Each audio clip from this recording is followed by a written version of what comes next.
Testing, testing. 1, 2, 3. Are we coming through? You and me. I really hope so. Whoa, whoa, whoa. So let me just tweety poo. Got a little tweety poo poo. Oh my god.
Alright, getting the tweets out. We're hitting 3.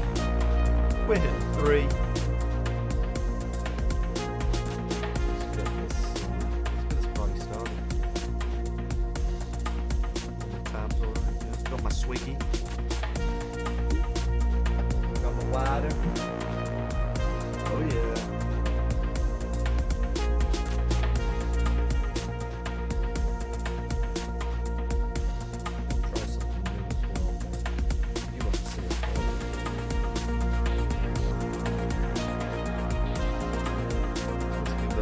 Alright.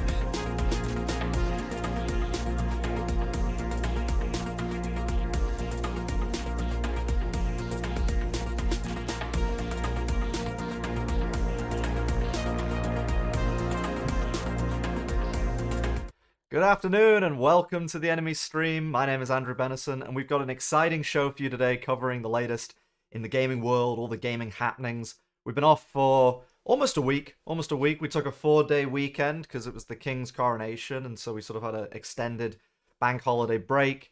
Wasn't really a break, we were here on Friday, but I decided to skip out Monday because I did a lot of walking over the weekend, a lot of exercising, a lot of eating. So there just wasn't much going on in the gaming world. Sorry, what can I say? Sometimes it's a slow news day, and there was just fuck all happening. So, you know, here we are, we're back, it's Wednesday, things are good, and we're going to be talking about we're doing a range of topics today. So we've got EA announcing that they are unsurprisingly building live service platforms for the future. They see the direction that everybody else is going in. A pretty dry topic, but we'll be touching on that because it's important to show that, hey, it isn't just Sony with Firewalk and other studios going down the whole like, hey, we're going to launch 20 live service games in the next few months. It's also everybody else, and that is not good for us. So we'll be covering that. Also going to be looking at this bizarre initiative from Dove Soap and another organization. We'll be diving into it. It's a bunch of feminist nonsense. Again, very 2016 content. But Dove Soap is coming in to tell the gaming world, the games industry, how they should be creating characters and representing true, realistic beauty. Because growing up playing games like Super Mario 64, I always thought like, hey, this guy's not realistic enough. And he needs to be more detailed and more accurate. You know, this giant snozzer and everything, and his tiny stature and doing backflips over dinosaurs. That's stupid, you know, that's silly. That's not realistic enough. We need to be more realistic. Clearly that's what we need in gaming, right? So that's what Dove is pushing. Unity is coming through and decided to fire everybody. All their staff gone. Maybe not all their staff, but they've been doing it in a sort of drip-feedy sort of way. The latest news story is that they've fired 8% of their workforce. But this is just after firing about 200 members of staff at the start of the year and like another 200 or so, I believe, at the end of last year. We'll get into it, but essentially it's a lot more than 8%, letting go of a lot of people. And my experience, I know quite a few people at Unity, and I've known them since they were quite a small business, you know, like sub 100 people. And it's been interesting seeing some of those people reacting on social media and just comments that I've picked up on over the last few years that have shown that, like, hey, unsurprisingly, when they became a corporate entity when they went IPO, etc., the goals shifted away from how do we make a great engine to how do we make more money. Unfortunately, it's a topic that we cover a lot here at Enemy Team on the Enemy Stream with a lot of these big businesses. The once the corporate entity takes over, the passion completely seeps out. The talented people either leave preemptively or eventually they get fired or squeezed out by complete corporate midwits. And then we end up with substandard technology. We end up with substandard products. And you could say, hey, that's not a problem, hey, that's free market. It's fine if a company does that. But when every single company in the games industry does that and competition is completely snuffed out, we're in a really bad situation. One of the major engine creators of a games engine in the games industry, Unity Technologies, these guys going that way, I don't see it as a big win. I don't see that as good. I'm not one of these console war, engine war. Everybody likes to create these two sides, battle going on. Hey, who's going to win? And it's like, what I want to see is like great competition. I think if one side loses and another side reigns supreme, well, that is going to become pretty fat and slovenly pretty quickly. So that's not good. And we'll round things off. We've got a little bit on an esports team. Might delve into that if we have time. I want to talk a little bit about rats at the end, because apparently rats are the future to VR. So we'll get into all of that very, very shortly. I just want to remind you that the Enemy Stream does go out every Monday, Wednesday, and Friday at 3 p.m. BST, 10 a.m. EST, and you can catch entire streams of the Enemy Stream along with clips and footage from our games, devlogs, all sorts of things that we're doing on the games development front with Oppressor, Project Horde, Gun Day. All of that goes up on YouTube, so just look up Enemy Team Games. You can find us there, TikTok, links in the description. So make sure if you like what we're doing, if you like what we're talking about, if you like the games that we're making, and you want to see gaming get better, you want to see people address the real issues, not dance around things, actually say what they think, and you want to see people making amazing products, check out what we're doing, because we're all over the show, we're spinning a lot of plates here. It's very exciting stuff. So let's jump into things. Let's do this. So we'll start off with EA. Just take that down. So yeah, EA is investing in building games as a platform. But the CEO says there'll be room for awesome standalone releases like Star Wars Jedi Survivor, because that's gone really well, and we need more of those kind of games. So they say that their future lies in developing... Sorry, let me just zoom in for you. There we go. EA says its future is in developing games as a platform, building on the success it's seen with live service models for titles such as FIFA, The Sims, Apex Legends. This was in a long earnings call, which we don't have access to, but these chaps have transcribed. Seeking Alpha have transcribed it, and these are kind of the top bits. That are the most interesting parts. So the CEO says that consumers rely more on familiar brands during these harsh economic times, and that puts EA in good stead because they bought up tons of IPs. They own a lot of legacy IP, which aren't going anywhere anytime soon. We don't think that will outweigh in this movement is the broader social ecosystems that games are platforms, and we're seeing an evolution of the definition of a game. This is kind of the justification for moving towards like, hey, games are not individual kind of artistic products. They're not things necessarily for people to enjoy, but they are platform. Like, think about the terminology that they're using here, like platform. It's a very corporate term. It changes the context of a game away from an entertaining toy, essentially, a virtual digital toy for you to play with on your own or with friends, into, well, this is a system, a platform, like an oil rig. This is a thing for creating wealth and extracting wealth from people. And obviously this is a shareholder talk. They might not necessarily use this kind of lingo when speaking directly to consumers, but it is important to note that this is actually how they view things. They are not thinking about how do we make the best Battlefield game or the best Apex Legends or the best skate experience. They're thinking, well, we have to make a game and it has to have some level of quality. Although, as we've shown with things like Star Wars Jedi Survivor, it's like that level of quality at launch or even weeks to months after launch, does it really matter all that much? Because again, they have the IPs, they have the things that people want, so that gives them power and leverage to do whatever they want with those things and to put out things of substandard quality. And what are you going to do? You're going to complain, right? But you ain't going to go anywhere for competitive Star Wars products because they've got it. They have Star Wars. So, they're not, none of this lingo, none of this chatter is around like, well, how do we make Skate an amazing game? It's, well, we have to make Skate. It has to be to some level of quality. We have to get it out there. But how do we weave the tendrils throughout the Skate experience that it's something that will be incredibly sticky and have people playing it for hours every single day. And at every possible turn, at every junction, we can suggest to the gamer, hey, you should probably buy some credos, you should probably buy this DLC, you should probably open this loot box, etc., because that ultimately makes them more money, and it's worked very well for numerous games. And again, I know the cope or the argument from a lot of people would be, well, what's the problem with this? Of course, it's corporatism. Yes, companies need to make money. What's the issue with them doing this? And it's like, well, the issue is that everybody's doing this, right? That this isn't just one or two games. They're talking about turning things like Skate and Battlefield or The Sims, games which had, releases every couple of years and maybe DLC drops between them. And some of them were more service heavy than others in the past, like The Sims as an example. But these were games where you would pay money and you would get a quality product when you open the box, put the disc in, downloaded the game, whatever. And if it was DLC, it would be a significant addition of levels and content, etc. We are moving away from that towards Skate will now be this omnipresent thing in which things are constantly sold to you every second, and that you are constantly hit with FOMO, you are constantly hit with events, you are constantly, there is a demand and a pressure that you must always play and you must pay in order to keep up with everybody else. And if you don't, you're going to feel like a complete asshole and left in the dirt. And again, you could say, well, what's the issue with one or two games doing this? But this is the entire industry moving in this direction. We covered Sony is planning to release, 9 live service games by 2026? Like, do we need this many live service games? Is Skate, think of it this way. When you think about Battlefield and Skate in the historic context as two examples, when playing these games, did you ever think, hey, what this needs is continuous monetization? Like, the thing that's missing from this experience isn't better netcode or more levels or more guns.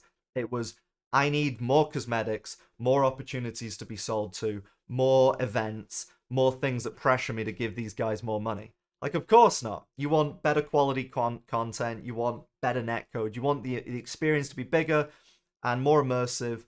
And, and then to me, the real sticky things in old school, I say old school gaming from the 90s through to the noughties into the 10s, especially with online products, was like the stickiness of the community. How well you're able to bring people together and allow people to create their own events, create their own spaces, create their own communities. None of that is being mentioned here because that's all kind of hard to monetize. That's all stuff that they've got to put money into in order to give you the lobbies, the servers, etc., to be able to talk and play with one another. But if you're not paying every single second, well, they view that as completely unacceptable. Cannot be done. So we'll continue. We think there will be a longer lasting than the present kind of macroeconomic climate, and certainly that's where we're investing meaningful parts of our time, money, and resources over the coming years. So, it's nothing to do with, hey, currently things are tough, so we got to hunker down. It's, we want to change the very nature of the world of gaming now and forever. We want the imagine the future of gaming being a live service being stomped onto your face forever. Like, that's what we're talking about. He added, this doesn't take away from the opportunity to launch standalone titles like Jedi Survivor, games which launch completely broke. Yeah, so we'll still launch standalone games which are completely broken at launch. And a great portion of our investment will go into games that cater to massive online communities, but they will follow up with a more focused, deliberate investment against telling blockbuster interactive stories. And also, let's just remember that the EA Originals brand, a brand that they set up to create more standalone, generally like indie or kind of out there AA kind of weird experiences, has recently come out and said, hey, we tried that, it hasn't made us the maximum amount of money possible, we did some creative stuff and we could have continued with that brand, but instead we're just going to pivot and change that to AAA games as well. So no doubt we'll see EA original titles be live services as well. And it's like, okay, great, so so any game that we play, it's either going to be standalone and broke at launch or of substandard quality, probably, as we've experienced, because that's the standard that they've been setting with the last 20 releases, with Jedi being the latest. Probably will involve monetization at some point post-launch. Cool. Or you buy something which is gigantic with massive amounts of FOMO and monetization squeezed into it, which will probably also have levels of substandardness to it, and you won't be able to go anywhere else. And also these guys are buying up everybody, or attempting to get bought up, and so the number of places that you can go to find just a generally quality gaming experience, whether it's single player or multiplayer, that is not heavily monetized, that actually works at launch, where are you going to go to get it? Because everyone's behaving like this. Everybody's playing from this playbook. Let's continue. So, where did we get up to? Yep. So where we once built games in 1 or 2 years and then monetized them for 5 weeks or 5 months, now games as a platform are taking longer, but the benefits are exponentially greater.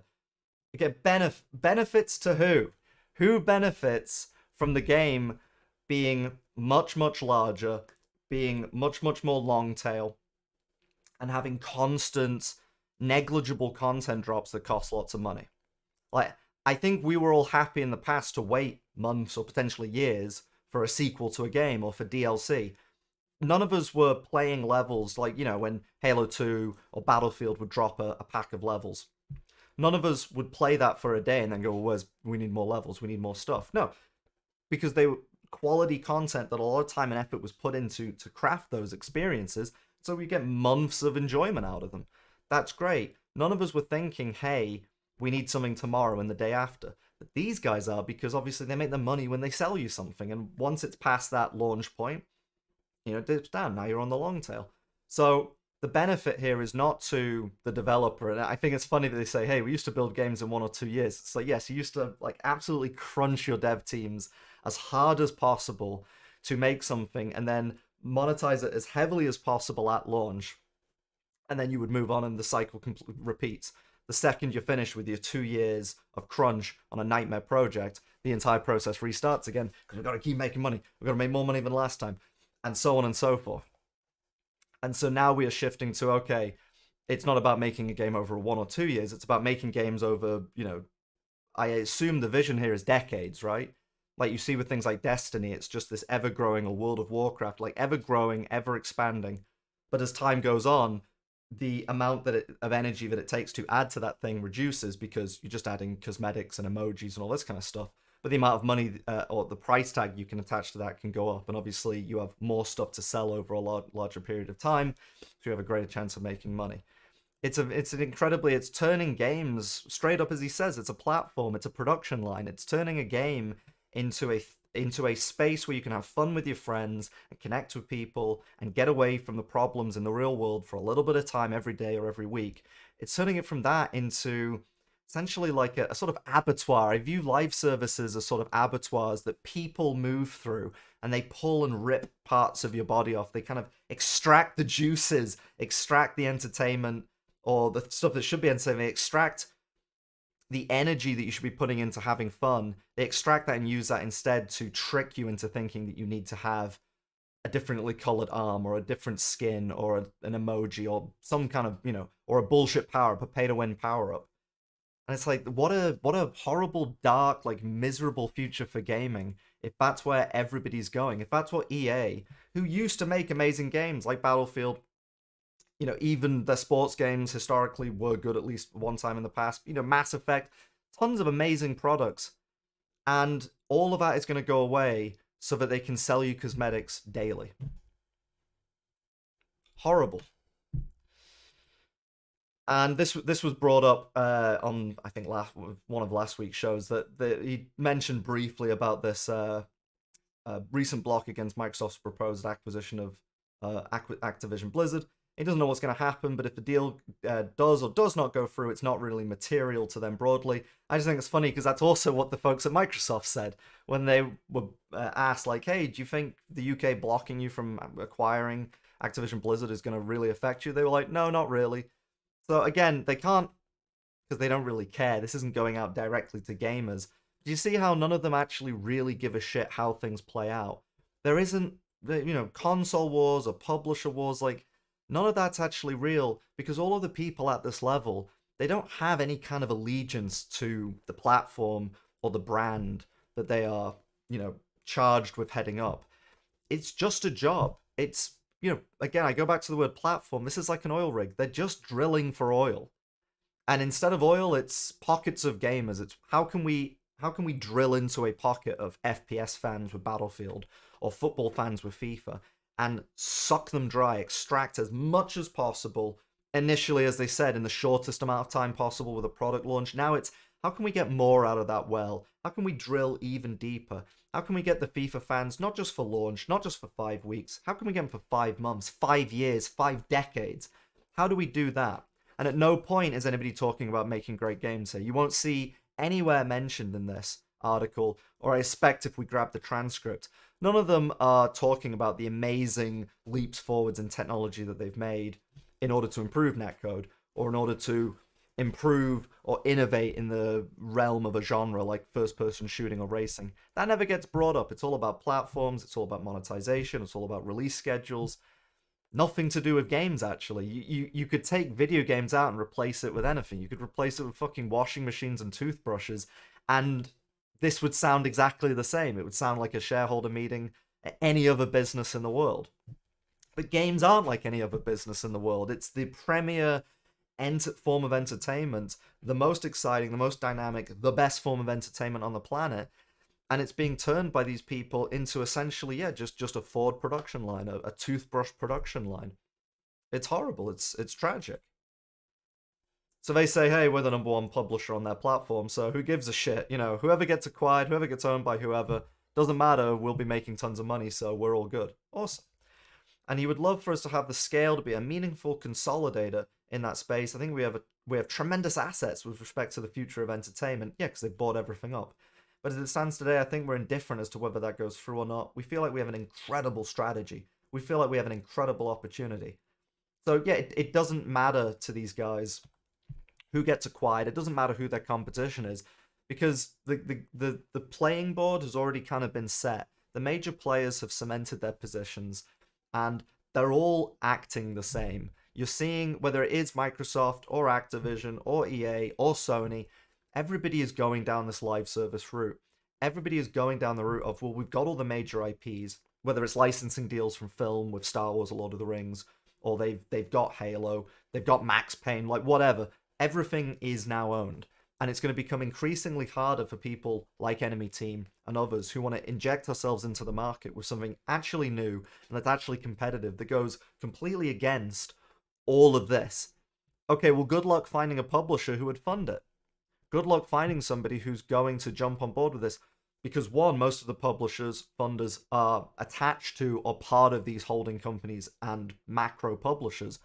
Or they're going to be going, well, why would we jump on board with your strategy when this strategy makes more money? So, you know, the only way I see this situation changing is it's not going to come about from, and we've had this comment keeps popping up on Enemy Team videos, and I've been seeing it for years.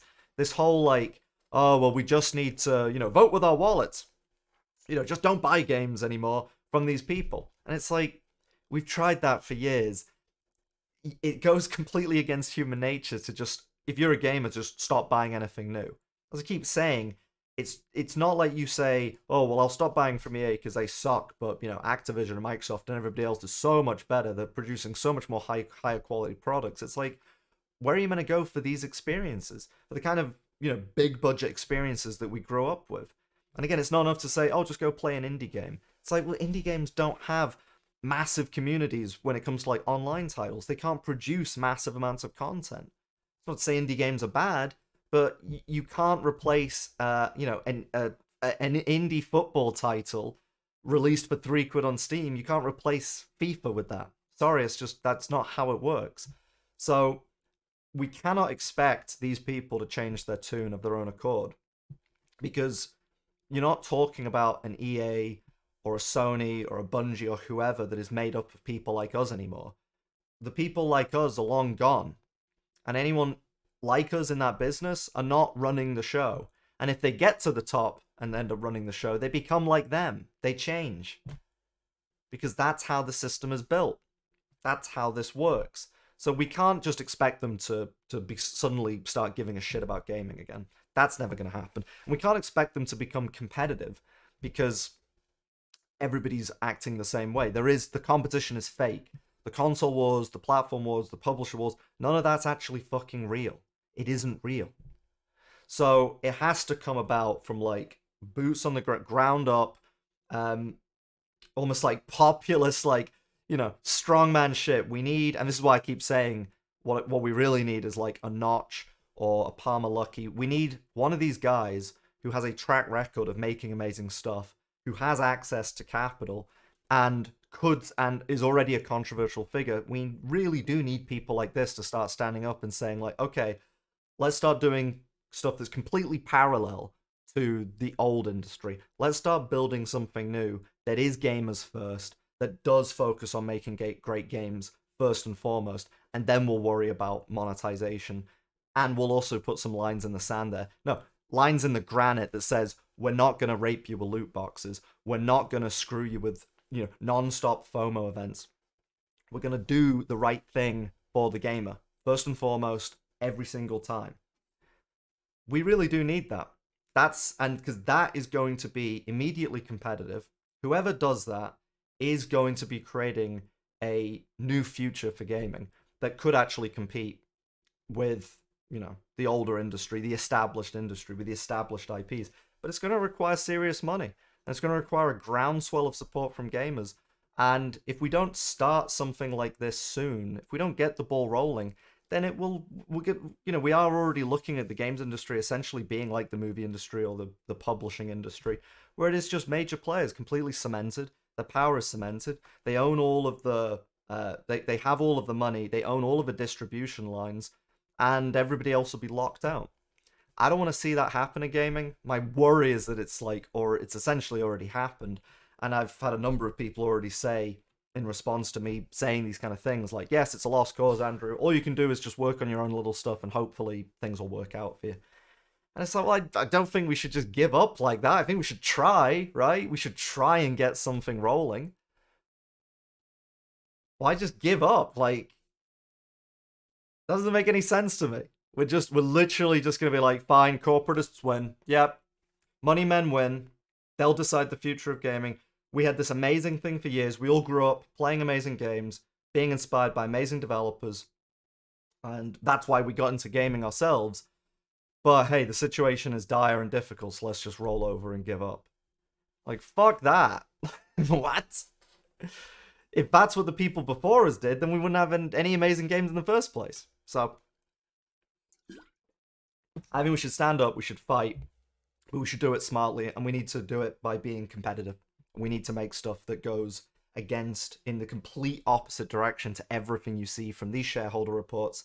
We've got not E3 coming up in a couple of weeks, 3-4 weeks. A lot of the same shit's going to be said there. Anything these people say, we need to be doing the exact opposite. We're certainly doing that at Enemy Team, but we need other people doing that as well. So it'll be interesting to see where this goes. Very interesting. But let's move on to something a bit more, I don't know if this is lighthearted, but we've got Dove Soap getting into video games development. So this is an article on Games Developer, calling all games developers, create the new heroes we need to see today. This is a sponsored article by Dove. We know what you're thinking. Hey, what's this brand known for its iconic beauty bar? What do they know about video games? Well, the answer is fucking nothing, but let's give them a moment to explain. We've teamed up with friends in the games industry to help with this incredibly important mission. And we've got this lovely image here of what I can only assume is a glorious vision into the future of gaming. When I think about gaming in 2033, I think of this, and that's beautiful. So, let's jump into it. Representation matters. It's more important than ever that we see people or characters, sorry, let me zoom in again, people or characters who look like us in the films we watch, on the social media feeds we scroll, and in the games we play. They're right, because like when I was growing up and playing Banjo-Kazooie, I was thinking, man, this fucking bear with a bird in his backpack really reminds me of me. Like, I really connect and identify with him. Or when I'm playing Halo, and I am a faceless 7-foot killing machine wrapped in metal, who has like no personality and it's just like an avatar for me to like shoot aliens and watch purple goo fall out of their asses. I was thinking like, yeah, this is so me. I'm connecting with them. It's like this right off the bat. We see this all the time with these people. They say constantly, representation matters, and what you see on the screen, you need to be able to connect with directly. And it's like, how did I connect with Glover? He's literally a fucking glove that runs around on his fingers. How do I connect with the cast of the Super Smash Brothers games? Like, they're weird dinosaurs and aliens and shit and pink blobs. It's got video games and representation. It's got nothing to do, like, having characters on screen that look like you would suck if that was actually the case. They paint this picture like, hey, I'm actually connecting with these characters because they remind me of me. That'd be awful. I don't want to play games about me. I want to play games about weird pink blobs eating stuff and super soldiers. I'm boring by comparison. My life is fucking dull. As is yours, as is everybody else's. So right off the bat, it's just like a ridiculous straw man, like a ridiculous representation of reality that doesn't make sense to anybody, but they just play it off as like, yeah, it's true. And we go straight into more bullshit, so we need a change. For the 1.3 billion women and young girls who make up the world's gaming community, there is little in the way of realistic representation of and for them in the virtual world. They love to do this a lot. These kind of academic types, social change types. They always go for like the big numbers. They always go for the stat quotes. 1.3 billion women and young girls play games, and it's like, yeah, maybe, but like half to 3/4 of a billion of them are playing like Bejeweled on their phones, or they're playing The Sims. They're not really part of the gaming community. Like when you think gamer, when you think gaming community, do you think of people playing Bejeweled on the mobile phone? Not really. Do you think of Candy Crush or any of the myriad of complete slop on the App Store? No, of course not. You think about like dudes playing Left 4 Dead or Smash Brothers, and you think of dudes doing that, right? If I say Super Smash Brothers tournament, what comes to mind? It's not a room full of girls. You don't go, hey, well, 1.3 billion women, there'll be like a ton of girls in that tournament. No, there'll be like one or two in there out of an entire room of guys who are ultra fucking sweaty and just nerding out over a game, built for children. So it's just this ridiculous representation of the world. But they found that 60% of girls feel misrepresented by video games. Ah, that's awful. Even more concerning, very concerning. Over a third of young girls feel their self-esteem has been negatively impacted by the lack of diversity in avatars. What? Okay, well, a third of young girls are fucking stupid. Newsflash, a lot of young girls are not particularly smart and are kind of egocentric and self-centered. I know this might be like stunning news to a lot of people, like mind blow moment. But yeah, most young boys when playing like Star Fox 64 were not like, hey, I can't connect. I'm feeling negative emotions because I can't connect with this anthropomorphic rabbit and this anthropomorphic fox or this giant monkey head with a brain that explodes out of his forehead. I just can't connect with that. That's not me. They're just not speaking to my true me. And thus I feel bad and I want to now commit suicide. Like, that just doesn't happen. So, okay, you found a bunch of girls who are going, hey, I need, Andros should look more like me. I mean, mate, yeah. Let's make Andros trans. Let's give him a wig. Let's give him 2 giant floating tits. You can build that into the gameplay. Now it's not just the hands you gotta dodge. The tits also come. His cock could fly at you as well. Yeah, because he's trans. His cock flies off and comes at you as well. So we can fix this, guys. Girls, sorry. We can fix this. We can make Andros trans, and we can make all of gaming really fucking boring as well, and really realistic, so that you feel more representation, and that somehow makes you feel good. But also, it somehow makes gaming better, right? Like, gaming improves as a consequence, right? Yeah, like, that'll be awesome. If everything's realistic, that'd be great. But hey, look, we're inspiring the next generation with realistic characters. Fuck Glover, fuck Kirby, fuck Master Chief. No, what we need is, like 4 out of 10 looking women. That's what we need. 4 out of 10s filling video games in hyper detail. Hell yeah, I can't wait. But when you think of video games, you don't think of Dove. No, I don't think of Dove. I never think of Dove. We've been fighting unrealistic beauty standards for decades with campaigns that feature diverse, real women, and our Dove Self-Esteem project. To there's your numbers. 94 million, millions of women. 10 trillion women have used Dove soap bars and their lives became amazing as a consequence. Cool. So they're teaming up with all of these experts, doctors, experts, consultants, to what? Inspire and teach games developers about the importance of diversity in games. Again, I always come back to, and hey, I view this as I'm a passionate games creator. Maybe you'll call me like an evil corporatist or a capitalist, but to me, I just want to, any question in gaming, whether it's what engine do we use, what kind of game do we develop, how quick does this character reload their gun, like, it all actually is fundamentally just asking and trying to answer one question, which is, how do we make this thing better for the gamer? We're making this thing for a gamer or gamers. We're making this thing for an audience. That audience has specific traits, specific wants and needs, and there's lots of different audiences. So every question I ask myself, every decision I make is to make the game better for that audience. But that's never what you see with these articles. That's never what you see from these people. They always come at it from diversity is important for games. Well, why? What does that do to improve the game that I am specifically making for this specific audience of people? They never have an answer to that question because they're not fundamentally thinking about how to make games better. They're thinking as outsiders, as intruders and invaders into our space, how to make games more like how they want them to be. How do they make games? How can they change games and influence and infect them in order to spread their messaging, in order to enact social change? And also to make a lot of money along the way as consultants, which we'll get into in a second. That's actually what's going on here. So, much like the shareholders in the last story, much like, well, pretty much almost everybody involved in games at the moment, like, no one ever asks the question of, like, how do we actually make the product better? It's about how do we squeeze more money out of the gamer? How do we make more characters women or trans or whatever in order to improve representation? And of course, during that process, we'll do consultancy in order to make more money with those studios. It's just bilking money out of games. It's just abusive. It's parasitical. But we'll continue. We'll keep going with this. When it comes to character development, oh, hang on, what's this? Just before. Oh, yeah, so they're shilling a course, of course, which I'm assuming you're going to have to give money for. When it comes to character development, we know the devil is in the details.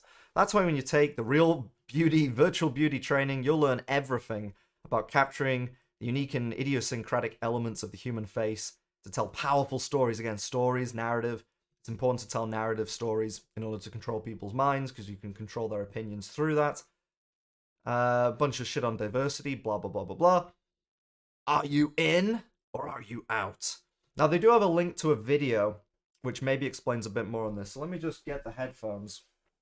Let's take a look at the video. Let's take a look at the evidence. Here we go. So this is the real... Oh, shit. I almost pulled my whole computer off the desk there. Pulled it on the wire. All right, we're good. So this is defining real virtual beauty. Oh, let's take a look at this. Is that good for you guys? There we go. Hopefully you can hear that. Oh. I'm Dr. Philippa Diedrichs, a professor of psychology at the Centre for Appearance Research in the UK, the world's largest research centre dedicated to the psychology of appearance. I'm also the founder of Everybody Consulting, a global network of social scientist experts. I've been I wonder why she's concerned about, like, appearance in video games. studying body confidence, appearance psychology, and mental health and well-being for almost 20 years. My research and work is dedicated to smashing beauty ideals and appearance stereotypes and creating equitable societies to make a measurable difference. I wonder why you're smashing beauty standards. Is it because you don't meet them and you don't want to put the effort in? You find being fat, for example? Is that maybe a part of it? It's easier to be fat and tell everybody else that, hey, you have too high a beauty standards, you need to lower them, than just not eating cake and going out for a walk. And hey, this is coming from a guy who was very fat a year and a half ago for quite a while, and it's because I chose to not go out for a walk and to eat cake because I was feeling sorry for myself and working very hard and very stressed. But it's no excuse. There's a reason we have beauty standards. They don't exist separate to everything else. They also fit into, like, standards we have about how you should behave as a person, how you should act in a civil, upright, functioning society. And that doesn't involve being a blob monster. I'm proud to have partnered with Dove over the past decade to create campaigns and education tools that promote body confidence and a diverse and inclusive approach to beauty. To date, these tools have reached over 80 million people around the world. Diverse and inclusive approach to beauty just means no standards. That's all that means. And I struggle, hey, we're getting more into, like, societal, social issues here. I fail to see what this has to do with video games. I fail to see how this applies to, like, Super Mario. I'm so excited to be part of the team behind Real Virtual Beauty, working alongside Dove, Raki Saeed, and the Unreal Engine education team to deliver world-class training to developers. There it is. There's the future of gaming for you. That's That's what we want our video game characters to look like over the next 5 to 10 years. Awesome. That's what she wants. And players on how to create diverse and more authentic characters. Before Raki takes you on a journey of how to engage in more respectful design to create a more inclusive and exciting virtual world, it's important to consider why appearance diversity is important in games, especially when it comes to women and girls. Around the world... Not guys, though. No problem of representation of guys. So, all about you. 1.3 billion women play video games. There we go. Well, there it is again. 1.3 billion. Trillions of women are playing video games every second of the day. And so that means that you have to completely cater to that gigantic market of people who are absolutely engaged in the world of gaming. They're not just playing Bejeweled on their phone. Yet despite the fact that women comprise almost half of the global games community, new research from Dove shows that 73%... Because they don't comprise half of the games global community. They're not involved in the games global community at all. They're a complete minority, in fact. ...of players who identify as women believe that there is a lack of diversity in the world of games. This presents us with an exciting opportunity to explore how we can use creativity... Now, hang on. Yeah, I brought up an article on this ahead of this. So I looked up the best female video game characters, and just quickly scanning through them, you can see you've got characters that are wrapped in robot suits, who are white, who are black, who are princesses, who are warriors, who are fighters, who are robot aliens, who are young, who are old, who have superpowers, who literally have like saved the universe multiple times, kids, old people. You've got a tremendous amount, aliens, so many different types of characters, and this list goes on and on and on. And we got loads of classic, we got a bunch of awesome characters. And robots, GLaDOS is, I guess, technically, yeah, because she was actually a woman, right? She was Cave Johnson's secretary, and then she got put into like a robot body. So even she's technically a woman. She's like a trans woman. Now, what you may notice just quickly perusing through the list is that they're all pretty attractive characters. And that really does get to the heart of this as well, which is this insane focus on well, that's the problem. When she says diversity in female design, it's that, hey, there's no big pigs like me that are represented in video games that conversely everybody loves. And it's like, there are big pigs in video games, there are ugly women in video games, they're just not that popular because people don't like to look at them. And it's the same, unsurprisingly, with the male characters. You think of like the top most famous video game men, and you also get like Commander Shepard, and you get Kratos, and you get Master Chief, and it's like, oh, look at that, surprise, surprise. They're all like really, either cool or handsome or extremely muscular, like gratuitously muscular, like in a completely unrealistic fashion. And yet guys don't have a problem with that because we understand it's a form of escapism. And we also understand it's like a power fantasy. Like, as I said, I don't want to play a game where I'm me because I'm like a, weak, normal person who, if you punch me in the head hard enough, I would just fall over and die. Like, you punch me hard enough and just all my bones break. But you punch Master Chief and he just doesn't go down. And then he proceeds to, like, blow up an entire planet and, like, genocide trillions of life forms. And that's just like, that's an average Tuesday for the guy. Well, that's why I'm playing video games, right? I'm not playing it for realistic representations of reality. I'm not playing it to be a mirror image of my life. I'm playing it as a power fantasy to escape the fucking doldrum and like shit that I deal with in my day-to-day life, as I'd expect pretty much everybody else's as well.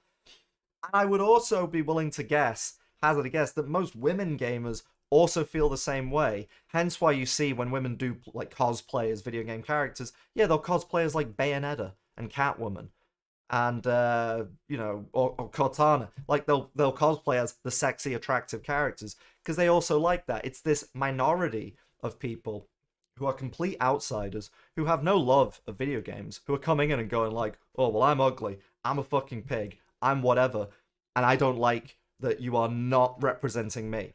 I want you to not just represent me, I also want you to celebrate me. I want to be on the top of the leaderboard. I want to be the most famous video game character. I want to be able to connect with that. And it's like, well, sorry, the rest of us normal people don't like that. Not what we're into. And it's never going to happen, but they're trying to force it anyway. So let's continue. Innovation. Oh, buffering. And self-expression to portray beauty and appearance in the virtual world through more inclusive and diverse design. And again, you know, diverse design, sorry, just to go back for a second, but like, is this not diverse? Is this not crazy different types of characters? I know this is tiny thumbnails, but you can see the names, like, these are all radically different from one another. You've literally got aliens, people in robot suits, princesses, people wearing not many clothes, people wearing no clothes, people who don't wear clothes because they're robots, people who wear loads of clothes. Like, that to me is, and, you know, racially, you know, everything, like, that's diversity. They also all happen to be generally, like, attractive and aesthetic, pleasing to the eye, not horrible to look at. Like when you step outside and everything's kind of like grim and made of cement and everybody is a 4 out of 10 and frumpy and miserable because life sucks. Like, we get that outside. That's not why I'm coming towards, that's not why I go to entertainment and escapism, to see the same fucking shit that I have to deal with day to day. Is this not obvious stuff? And of course it is obvious stuff, and of course they know that, but they don't give a shit. Let's consider what game environments currently look like for women and girls. My team recently took a deep dive into over 50 scientific studies published over the past decade. Deep dive, big splash. We found that from the 1980s to the 2000s, positive depictions of female characters and the number of playable female characters have increased. So what's the fucking problem? Because, yeah, I forgot to say that. Also, that massive list of characters, most of them have come about over the past, 20, 25 years. So what's the fucking issue? There are more characters who are women. There is a broadening diversity of them. It's been happening since the 80s. I mean, Street Fighter and all those fighting games in the 80s and 90s, they all had a massive roster of female characters, and that was literally like 30 years ago. Some of that shit's before I was born. So why are you fucking complaining? Is it because it makes you money?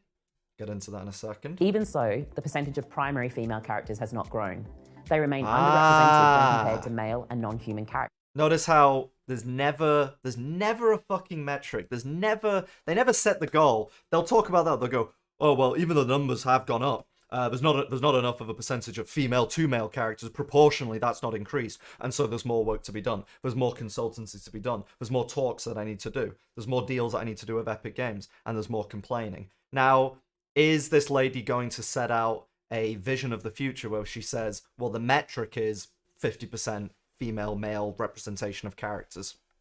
Of course she won't say that, because that gives an end point to her career. That gives an end point to the, what would you call it, the sex grift, the sex war grift in gaming. It ends because once you've achieved those goals, hey, mission accomplished. We are now equal and diverse, and we're not meanie poo-poo heads, we're not misogynistic anymore. Well, she's not going to say that. I just noticed her, I don't know if you can see that, like her rings are like literally like squishing her fingers like sausages. That's not nice. It's very horrible. Don't do that. I mean, on a serious point, like, don't be fat. Do not be fat. It is not good for you. It is not good. And it's also, I don't hate fat people. I feel sorry for a lot of fat people. I was fat for a bit. It was horrible. I was going through a dark time in my life. But I never went out and said, well, I'm okay with me and you should be okay with me. Because you shouldn't. I have a real problem with people like this, who present themselves like this, who live such a slovenly, fucking disgusting lifestyle, and act as if not only should we be okay with that and accept that, but we should celebrate it and promote it to everybody else. When, at least in this country and across most of the Western world, we have like massive childhood obesity issues, a massive childhood obesity epidemic. Kids play video games, and what? She wants to have like more fat, fucking ugly characters put into games, more characters who don't take any fucking consideration into not just their appearance, but obviously their health that is as a consequence of how they appear, or their appearance as a consequence of their health, I should say. We're going to propagate that to kids. We're going to propagate that to wider society and say, yeah, fuck it, you can be a fat piece of shit. Don't exercise. You just be as ugly as you can be. And it's not to say, hey, you know, you should go out and get cosmetic surgery and improve your face. I mean, it's like, hey, look at me. Big fucking forehead, big nose, fucked up eyes. Not exactly the most handsome fella out there. I'm no Henry Cavill. But I take care in my appearance and my health.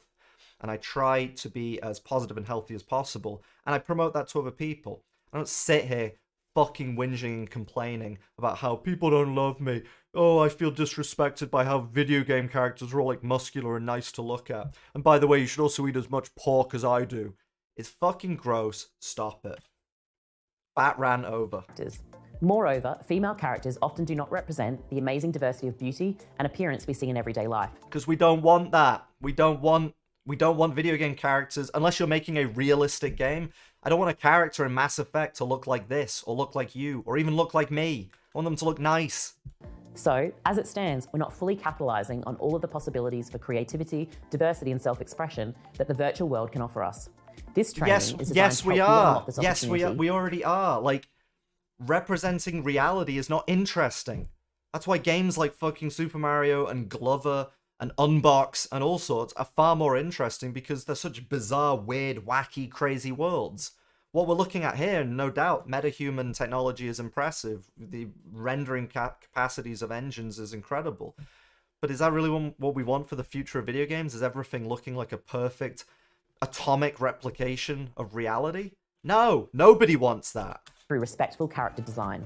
No gamer, Beyond at appearance, least. we also have a big opportunity in the virtual world when it comes to creating female characters in positions of power, with agency, and being valued for attributes beyond their appearance. Historically, the most common tropes within hardcore games for female characters include the damsel in distress and being featured as background decorations or rewards. I mean, again, do I have to go back to the article? And I feel like we're stuck in 2016. Every stream I do, I feel like I'm just falling back into 2016 mode. It's horrible. I feel like it's hack shit. But hang on, let's just go back through the list. Not a background character from the 90s. Samus, not a background character, not a damsel in distress from the 80s. Ciri, what, from the noughties and tens? Not a background character. Jill Valentine from the 90s, not a background character. Okay, damsel in distress Zelda, but she often gets her fucking arrows out and shoots monsters in the face. Aloy, the lead of a major fucking open world franchise that's had multiple releases, not a damsel in distress. Chun-Li from the 80s, like, can I go on? Yes, like, we can keep going. There's tons of characters here who represent all sorts of different types of archetypes that are either side characters, main characters, protagonists, antagonists. Even, Elizabeth from Bioshock, great example of being a sort of damsel in distress, and then that trope gets flipped on its head at the end. Spoilers, she fucking ends up killing you. So, it's such a tired hack, like, misrepresentation of the world of gaming to say that, oh, it's all been damsel in distress and just, like, meat to fucking jerk off to. Just, complete set dressing, window dressing, and that none of these characters have agency or do anything of any interest. It's complete bullshit. How many of these characters are, like, playable? Tracer playable, Lightning playable. Most of these characters are playable characters, or like Liara or Miranda or Misty or whoever make up part of the core group that you're always interacting with as the player. So it's a complete fucking lie. It's a complete fabrication. You're a big fat liar, lady. You're a big fat liar. Stop lying and stop eating meat and cake as much as you do. Or if you do, I don't know, do some deadlifts or something. Go for a run. So not only have the appearances of female characters been limited, but their personas, storylines, and performances have also been limited by gender stereotypes. Wrong. Incorrect. As a result, we have not been fully capturing the richness of women's capabilities and strengths in the virtual world. I mean, such a weird sentence to say, but even if that's true, don't care, because it's video games. Like, my plight trying to build a game studio would not make an interesting game. Kratos' plight killing all the gods on a crazy, deranged vengeance trip for the death of his wife and daughter, and subsequent coating of their ashes on his body, that is an interesting story for a video game.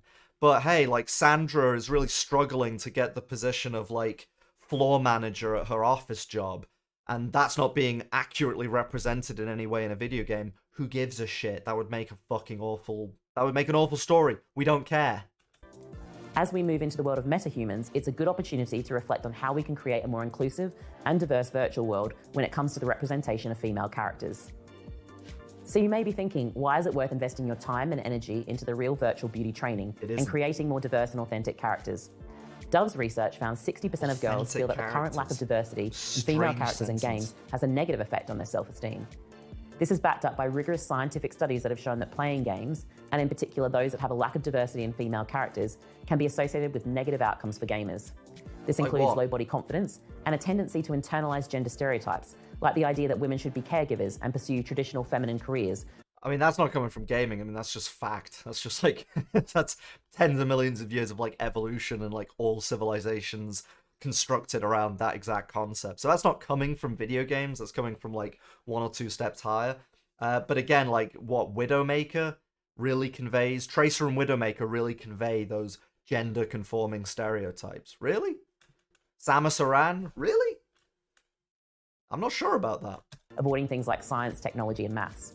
For example, Slater and colleagues published an experiment in 2017, which found that when girls play appearance-focused games, they're more likely to experience low body confidence and a preference for stereotypical female careers as compared to girls who played with a non-appearance focus. What a fucking load of nonsense that's somehow affecting their careers. Also, big case of not my problem.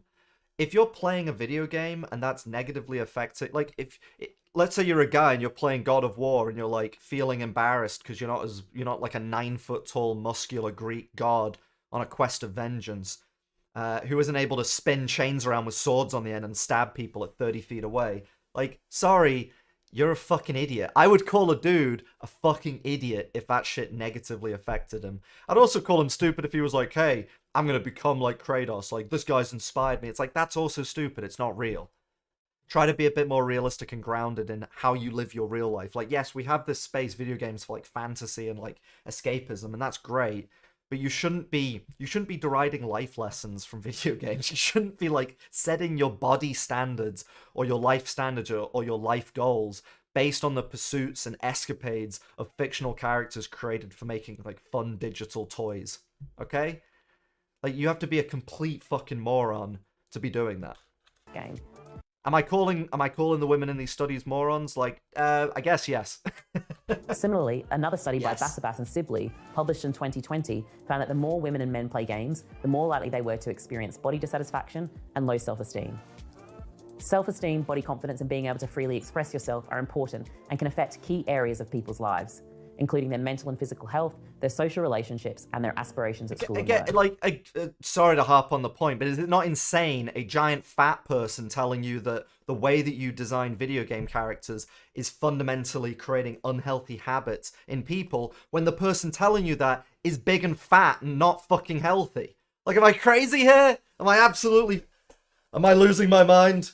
I think I'm losing my fucking mind. Like, you cannot be telling me, but because I've designed, a sexy female character or a sexy male character or whatever, that is what's causing the end user, the gamer, some kind of like body dysmorphia or body issues. Sorry, that truly is not my responsibility. My responsibility is to create a form of escapism. Now, as a citizen, as a person as I am right now, I can also say, hey, play my games, enjoy them, enjoy the power fantasy, but also like get up and go for a run. Exercise. Don't just eat like constant sugar every day.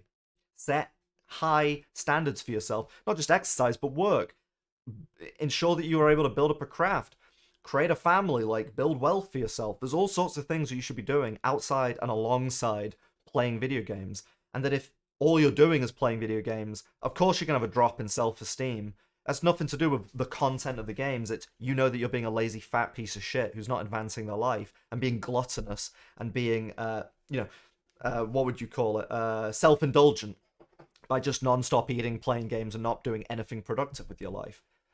There is a balance to these things. You can't just game and eat constantly. And of course, if you do that, your life's gonna suck. Do not then pin that on me as the creator for your failings.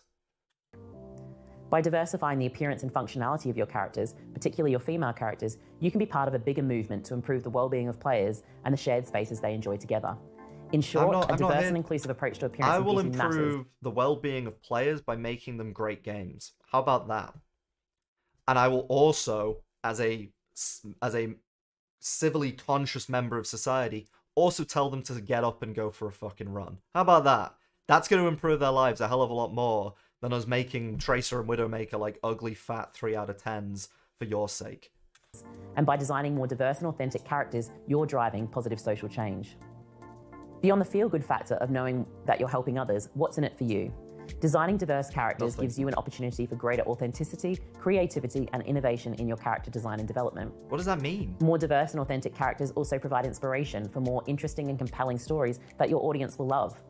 Players are looking for more diverse and authentic characters, and there are a growing number of tools to help you create what they want to see in the world.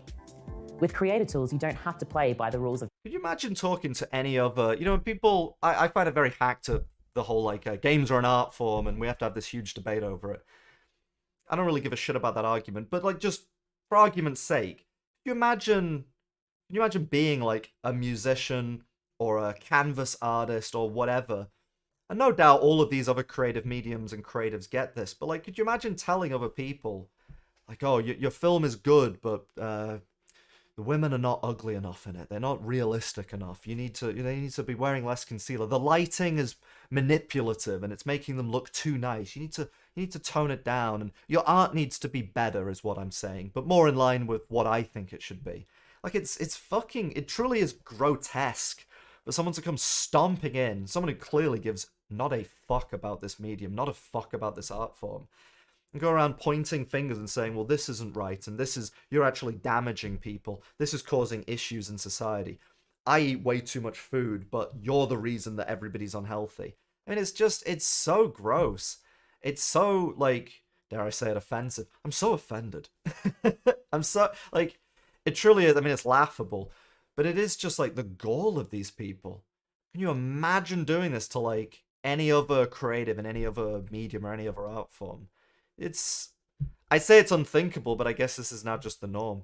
You know, instead of empowering creatives to make what they think works and what they think resonates with their audience, instead we're going to go through and nitpick every single decision and guilt trip people into thinking, hey, this creative impulse you've had to create this character, or to create this storyline, to create this certain thing in a certain way, well, you have to be thinking about the wider societal issues that doing that is going to have, what effect this is going to have on people, irregardless of everything else happening in the world, irregardless of maybe their negative lifestyles, negative life choices. No, that's all on you. It's very, it's like Jack Thompson would used to argue back in the day with violent video games. Like, hey, if you put out violent video games, that's going to make people more violent. Therefore, you need to tone down and self-censor the kind of games, the kind of products you're making in order to stop, like, mass shootings and spree killings and all this kind of stuff. Which is obviously patently bullshit. It's obviously fucking nonsense. And yet we're going to take this, the exact same argument, we're just switching out violence for, like, sex, politics, and appearance and whatnot. We're meant to just accept it as fact. And obviously, if you criticize it, as I'm doing right now, you'll be called a misogynist, and hey, you called her a fat, porky fucking bitch. That's rude. And it's like, well, I don't care. Like, one, no, it's not. And two, she is those things. She's not a fucking good person. She's not a nice person. She's a fucking grifter. She's an invader. She's a parasite in this industry. And it's high time somebody fucking says that about these people. Jeez. Traditional beauty standards. This training will help you capitalize on these trends and developments. We're so excited to have you join us for real virtual beauty training. Oh, yeah?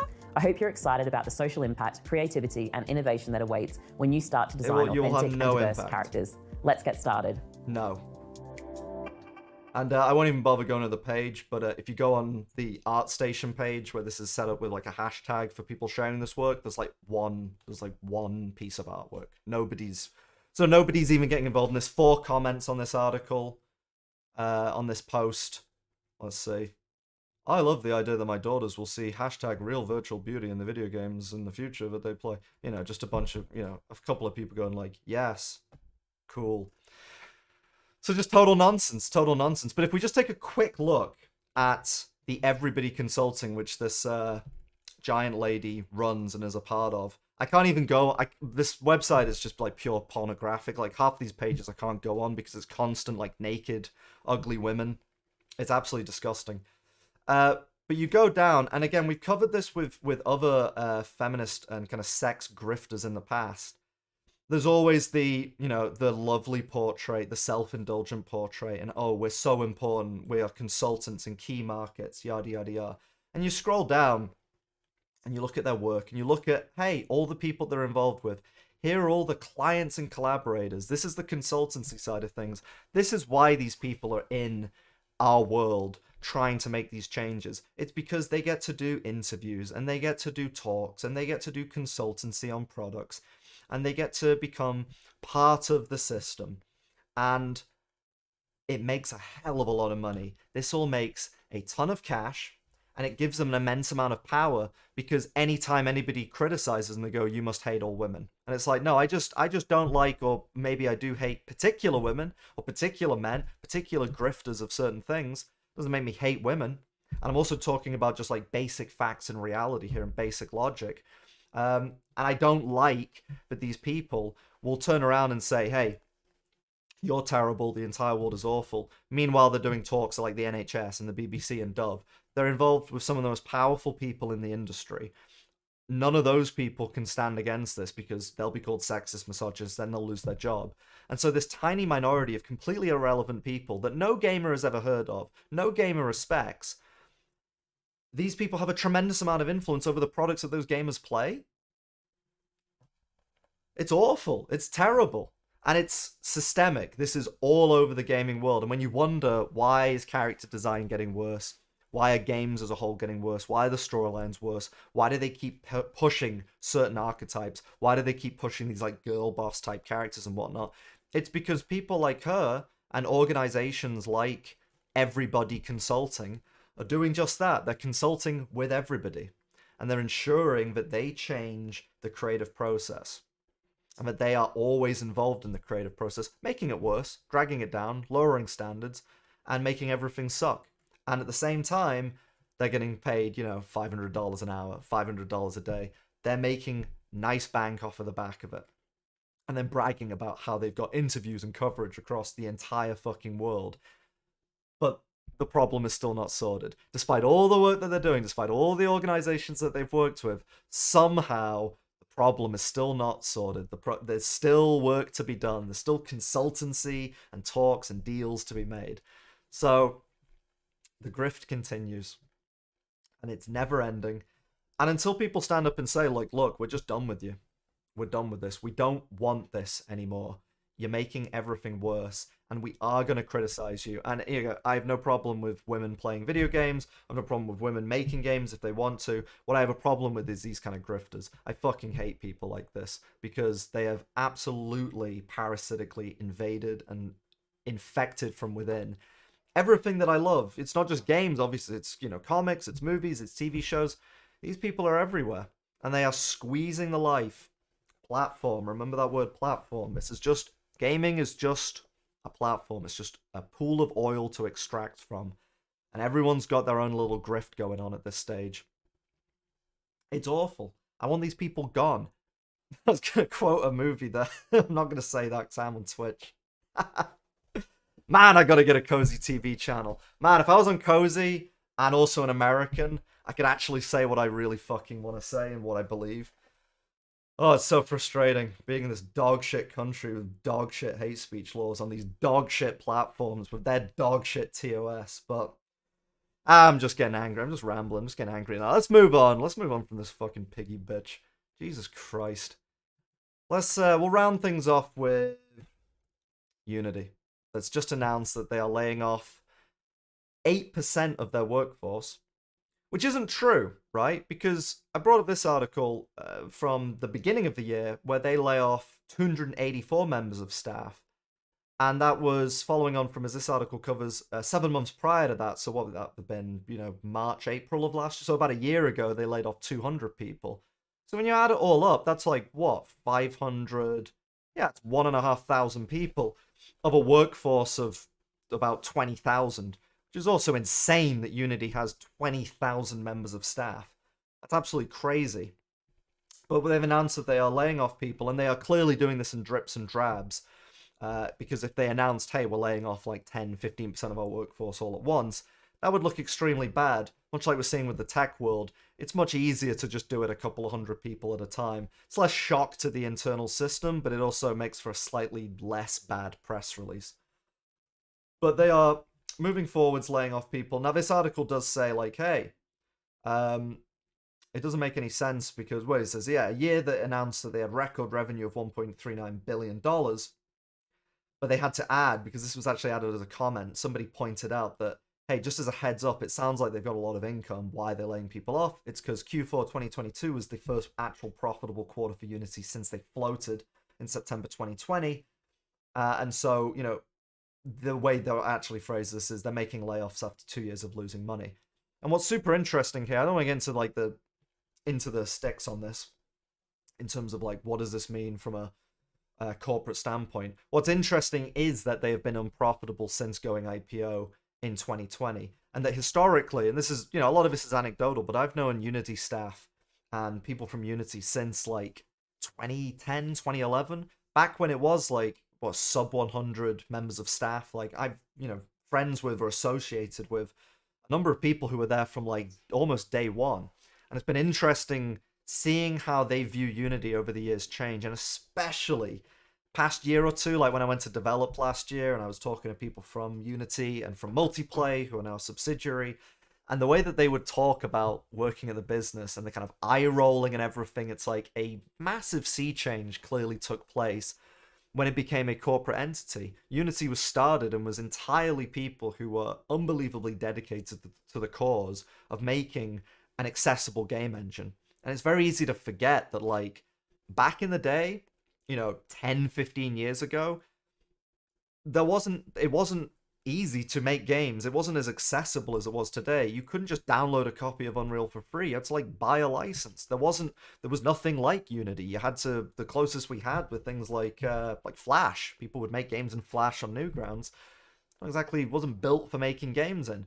It was extremely difficult to do things which today you can literally click a button and it just automatically happens. And so Unity was this incredible like goal to create like the de facto engine for everybody that isn't already part of a AAA studio that has their own bespoke technology. This was, can we bring an equalizing force to the world of gaming? And no doubt that this is what drove things like the kind of indie renaissance or like indie golden era that we had throughout the kind of late noughties into the early 10s and mid 10s up until really recently, relatively speaking. And obviously drove a huge amount of mobile games. A massive number of mobile games were built in Unity.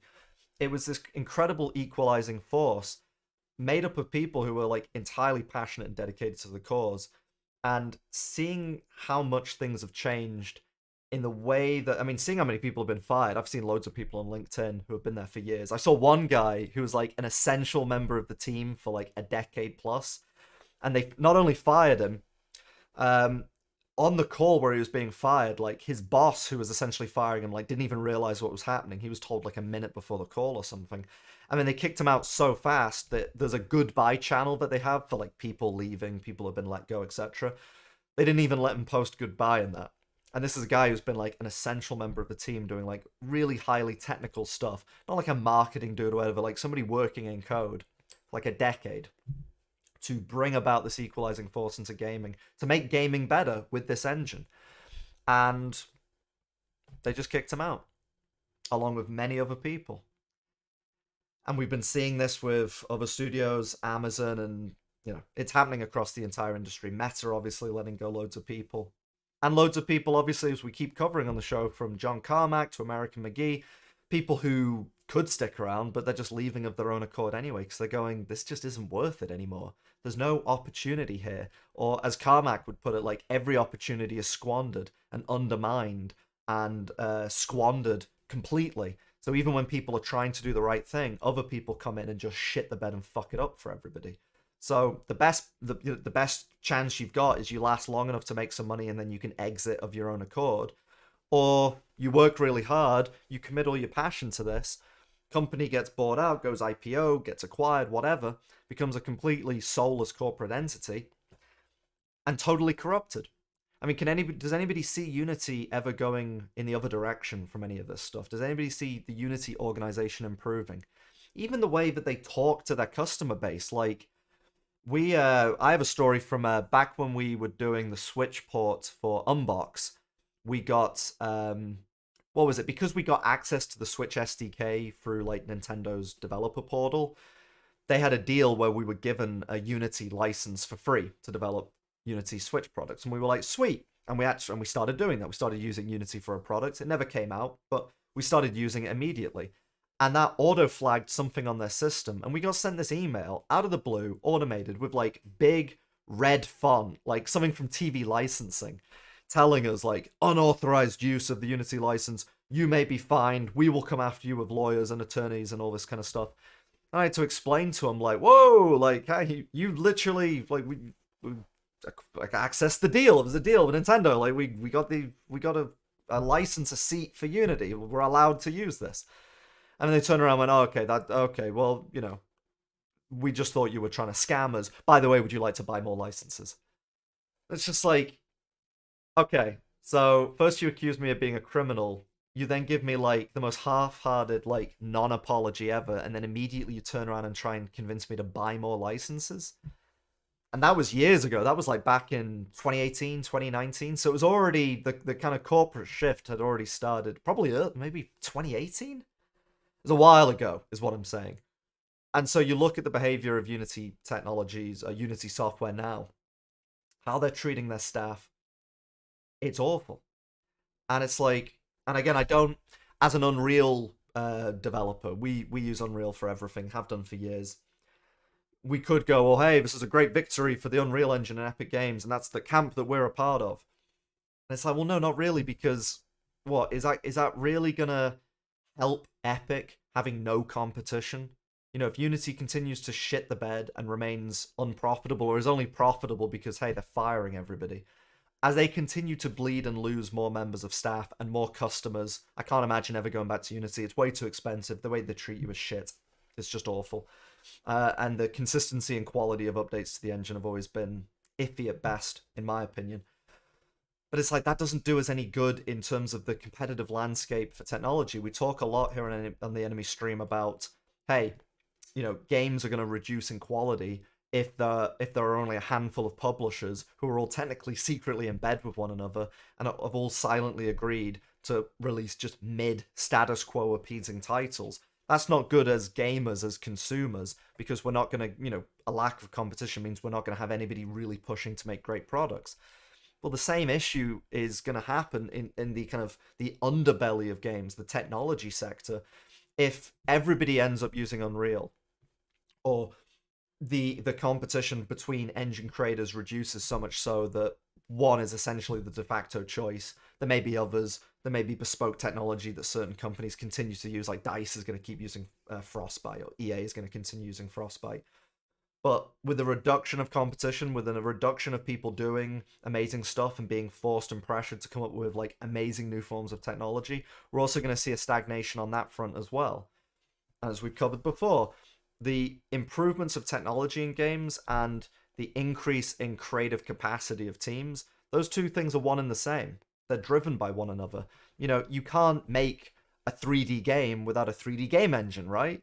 And so the desire to create fully real 3D experiences drove and pushed programmers, you know, coders, to create the technology that allows us then to make 3D games. And then that further allows us to do bigger experiences and so on and so forth. It's a cyclical evolutionary process. And what we are looking at here is just a mass stagnation across the board, driven out by corporate incompetency. It's not, this is not a problem of talent. This is not a problem of games developers, the actual creatives in the mix, getting lazy and not actually wanting to make amazing products. There's more people in games than ever before, and I view it as like everyone's just being held hostage. I know so many people across the industry who are so unbelievably talented, and they are trapped in just intensely incompetent corporate structures, and they have nowhere to go. They either leave that one and go to another company that sucks about as, you know, either equally as bad, maybe a little bit worse, a little bit less, but it's in the same ballpark and it's heading in the same direction, downwards, or they're just quitting and just going, fuck, you know, games is too mental, it's too crazy, it's unpredictable in the sense that it's never good, it's always bad things happening, it's never crazy, chaotic, like fun stuff that has potential, it's always bad, it's always this stuff, people getting fired, it's mismanagement of resources, it's shifting to live services instead of thinking, how do we create a whole new genre of gaming, how do we push technology, it's how do we squeeze more money, how do we build up the platform. There's nowhere to go for anybody, and it's because of this corporate class. It's because of your John Riccatello's, I don't know how to pronounce his fucking name, the EA dude, who's the Unity CEO. That guy, how'd you say his name? John Ricky. It's these guys that are the problem. And as this article lists, you know, marks the news in a latest wave of job cuts across all of these businesses, from Twitch to Meta to Microsoft. A lot of these people, some of these people, no doubt, are just not fit to be working in the industry. There is an element of corporate cycles where you have to trim the fat.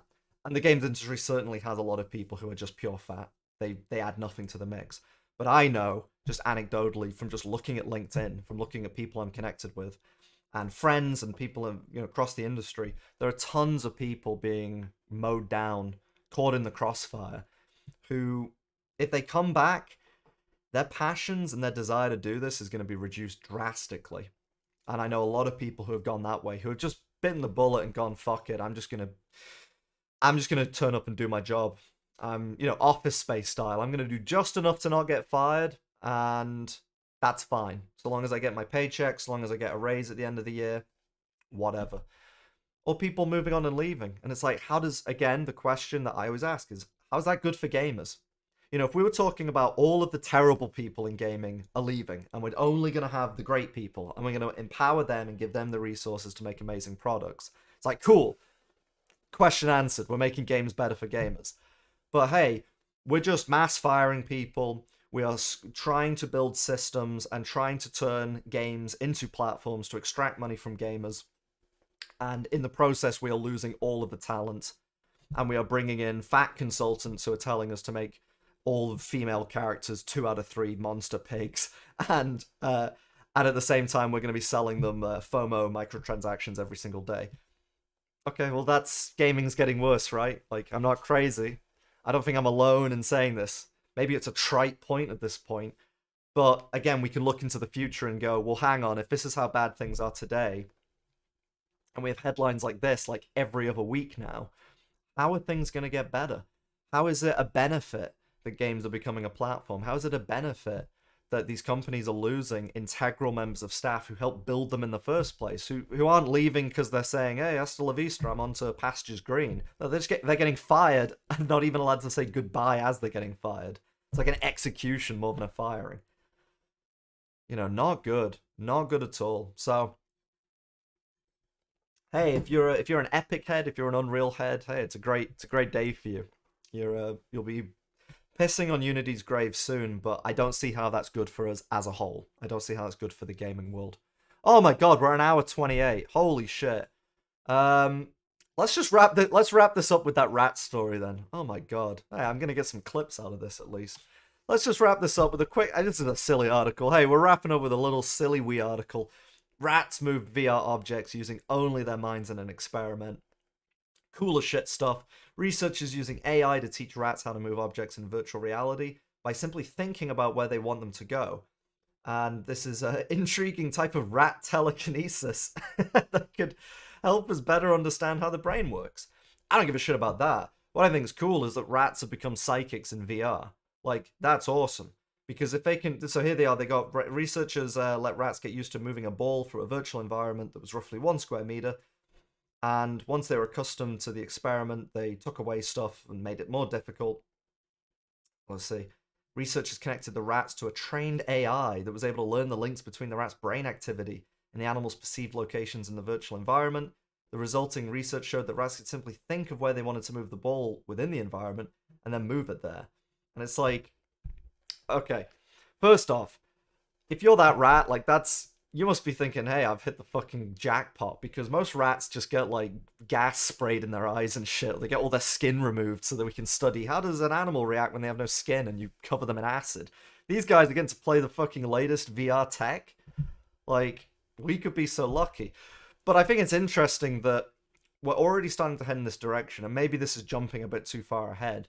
But I think when people talk about, like, well, where can gaming really go? Even if things were better, it's like, we've got all the genres, we've got the technology. We haven't seen massive advances or improvements in controllers for years. They've all got rumble pads and all that kind of stuff, rumble tech and blah, blah, blah, because we've kind of perfected it. We've perfected the FPS. There's just not that much more room for innovation. And it's like, okay, yeah, with current technological limitations. But imagine, gaming or VR gaming, where, and we've addressed this before, where you don't have the clunky hands, maybe you don't even have the clunky headset. We're able to affect your brainwaves so that we can simply use your own brain to render. Why am I still wearing my headset? I hate wearing my headset. So we can use the brain in order to interact with what's actually going on screen and to be able to render what's going on, so that you don't even need a console. You can use the power of the human mind. I think that's an extremely exciting, interesting realm. I mean, that's where you're getting into like Matrix territory. And some people will say, oh, it's terrible and that it's going too far. To you, I say you're a Luddite. Look, technology is progressing whether you like it or not, and we can even embrace it and utilize it as best as possible. Or we can be fearful of it and say, no, we're not going to utilize AI and we're not going to do this, that, or the other. And it's like, you're going to get left in the past. Again, it's human nature, it's human reality to want things to be better, to want to embrace technology. Like, humans and technology are like that. It's always been the case. That's what's been driving us forwards this entire time. And I think if we're already at the point where like rats are playing like basic VR experiences where like they're moving shit around with their minds, that sounds like the future of gaming to me. So, you know, okay, today things kind of suck. Today we have games as a live service, games as a platform. Today we have people telling us that all women need to look like 4 out of 10 just mids, like the average lady you see in co-op or on the bus. Things are pretty bad right now.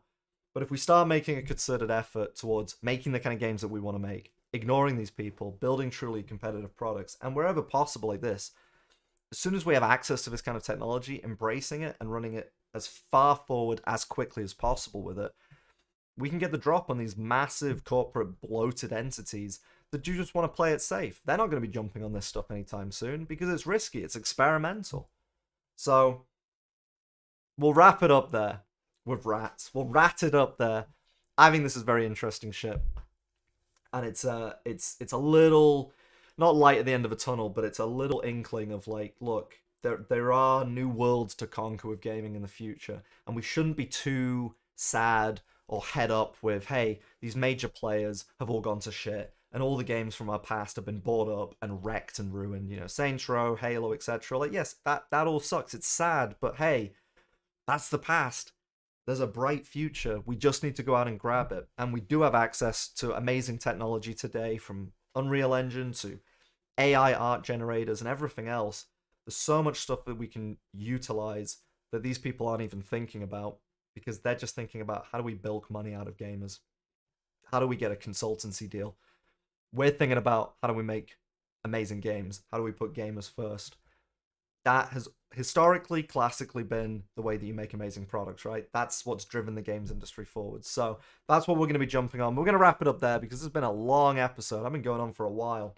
I need a producer in my ear telling me like, Andrew is fucking blasted past the hour mark. We've got to wrap this shit up. So thank you very much for watching. This has been the Enemy Stream. We are live every Monday, Wednesday, and Friday at 3 p.m. BST, 10 a.m. EST. You can catch entire episodes of the Enemy Stream on our YouTube channel, along with clips and updates, devlogs, and all that good stuff on all the games that we're making here at Enemy Team. So thank you all very much for watching. We will be back on, what day is it today? It's Wednesday, right? We will be back on Friday. So have a great day, and we'll see you then.